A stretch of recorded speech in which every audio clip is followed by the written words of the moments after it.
Selamat datang kembali ya di sesi deep dive kita. Nah, kali ini kita punya misi yang agak personal nih.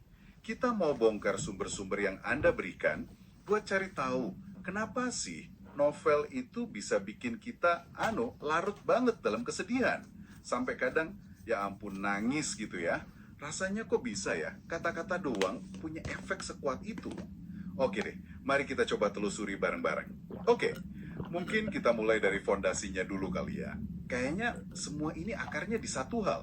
Gimana kita bisa ngerasa nyambung gitu sama karakter di cerita. Materi Anda kayaknya nekenin ini banget ya. Tepat sekali.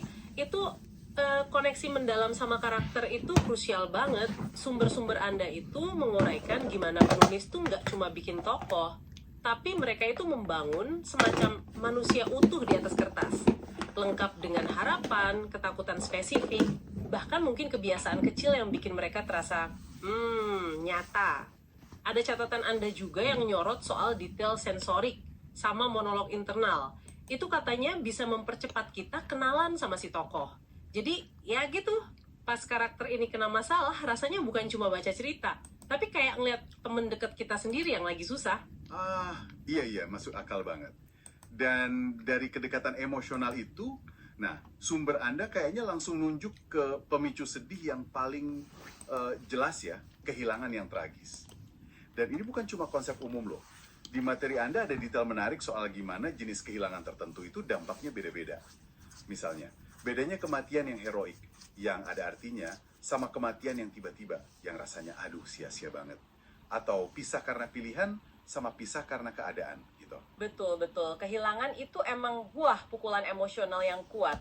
Materi Anda kan mengulas ya gimana kematian karakter yang udah kita kenal dekat. Apalagi kalau dibangunnya pelan-pelan, terus tiba-tiba aja gitu kejadiannya, itu bisa personal banget rasanya. Sama juga kayak perpisahan yang gak bisa dihindari. Misalnya ya itu tadi, dua sahabat kepaksa pisah karena perang, atau cinta yang gak bisa bersatu karena katakanlah status sosial. Kegagalan meraih mimpi setelah berjuang keras juga disebut tuh. Itu sumber kesedihan mendalam juga, karena nyentuh rasa frustrasi kita semua kayaknya ya. Tapi ini nih yang menarik. Kesedihan di fiksi kan nggak melulu soal kehilangan personal gitu ya. Ada dimensi lain yang disentuh juga di catatan Anda. Soal injustisi sama rasa nggak berdaya. Ini agak beda ya rasanya. Lebih ke arah marah yang ujung-ujungnya sedih gitu, bukan sih? Sosial atau ya ampun takdir yang kayaknya kejem banget gitu, dan mereka nggak punya kuasa buat ngelawan. Nah, kita sebagai pembaca itu ikut ngerasain frustrasinya, rasa nggak bisa nolong ini loh yang terus berubah jadi kesedihan. Sumber yang Anda kasih malah ngasih contoh spesifik tuh, gimana penggambaran ketidakadilan sistemik kayak di cerita distopia gitu, itu bisa bikin rasa sedih yang lebih kelam dan lebih nempel lama dibanding tragedi personal biasa. Wah, iya. Ini bagian yang kejam tapi indah dari nulis ya. Gimana caranya penulis bisa memperdalam luka emosional ini? Saya lihat sumber Anda banyak bahas soal simbolisme sama metafora. Katanya ini bukan cuma hiasan aja, tapi bisa jadi pemicu emosi yang tersembunyi. Gimana tuh? Persis. Simbolisme itu kerjanya di level bawah sadar kita. Materi Anda ngasih contoh bagus tuh. Misalnya, deskripsi cuaca mendung yang muncul terus sebelum ada kejadian buruk. Atau benda warisan yang tadinya simbol bahagia, sekarang malah jadi pengingat yang pahit. Atau bahkan lagu atau aroma tertentu yang jadi pengingat momen kehilangan. Jadi ini nggak cuma ngasih tahu kita ayo sedih, tapi lebih ke memancing kesedihan itu dari dalam diri kita lewat asosiasi. Catatan Anda juga nyinggung soal penggunaan metafora yang pas. Misalnya, ngebandingin kesedihan sama beban fisik. Itu kan bikin emosi yang abstrak jadi kerasa lebih, nyata dan berat gitu. Dan ya pastinya ya, semua teknik tadi itu nggak bakal efektif kalau nggak ada fondasi utamanya. Kekuatan bahasa sama gaya penceritanya itu sendiri. Ini kayaknya yang paling dasar ya, gimana kata per kata itu dirangkai. Oh, nggak diragukan lagi. Pemilihan kata, diksi ya, entah yang puitis atau yang justru lugas, api nusuk. Deskripsi yang detil, yang bikin indera kita ikut kerja. Terus pengaturan ritme kalimat. Itu semua alat utama penulis. Salah satu sumber Anda ngebahas gimana penulis bisa mainin tempo cerita. Dilambatin gitu pas momen krusial buat bangun antisipasi, atau malah buat memperpanjang rasa sakit emosionalnya? Gaya penceritaan yang pas juga kunci.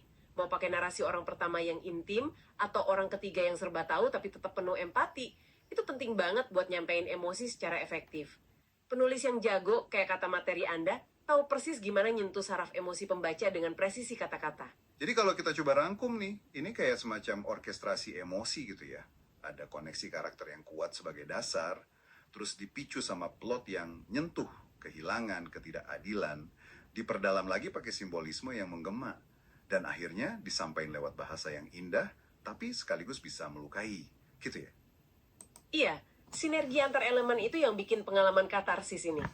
Keberhasilan novel bikin Anda nangis, kayak kesimpulan di salah satu bacaan Anda, itu justru bukti kepiawaian penulisnya dalam menyentuh aspek paling dasar dari kemanusiaan kita. Empati, rasa kehilangan, kerinduan akan keadilan. Jadi kalau sebuah cerita sukses bikin Anda sedih, itu bukan tanda cerita jelek atau kita lemah, tapi malah pencapaian artistik yang luar biasa ya, menghubungkan kita semua di level emosi yang dalam. Nah ini jadi bawa kita ke pertanyaan buat Anda renungkan nih. Setelah kita bedah macem-macem elemen ini ya, koneksi karakter, jenis kehilangan, rasa nggak berdaya, kekuatan simbol, keindahan bahasa, kira-kira elemen mana sih yang secara pribadi paling sering kena di Anda, yang paling sering bikin Anda terenyuh, atau mungkin sampai nangis pas baca novel? Ada nggak satu momen spesifik dari buku yang nempel banget sedihnya? Dan kalau dipikir-pikir lagi sekarang, elemen mana dari yang kita bahas tadi yang paling berperan di momen itu buat Anda?